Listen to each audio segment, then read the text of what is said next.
Hello friends, this is Innovative Civil 16 YouTube channel and today you are going to learn what is efflorescence, its causes, effects and remedies. Generally you must have observed the white patches granular powdered material which is deposited over the surface of newly constructed brick wall and plastered wall. Even it is found in old buildings too. So the occurrence of these white patches granular powdered material is known as efflorescence. It consists of gypsum, salt and calcite. It is formed when water reacts with the natural salts contained within the construction material and mortar. Now, effects.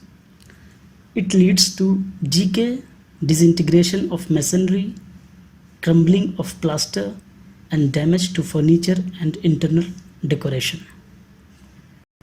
Now, how to overcome this problem?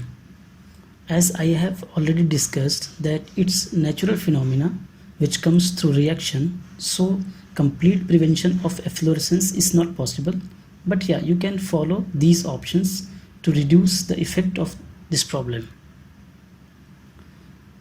First one is, if this is brickwork and you are going to plaster on it, then use wire brush to clean the surface. Second one is, pour tamarind water over affected areas because organic acid presented in tamarind would not harm the structure. For tamarind water and its application, I will upload another separate video on this topic. Third one is, you can also visit raw material site or store to make sure the purchased material is having lesser salt value.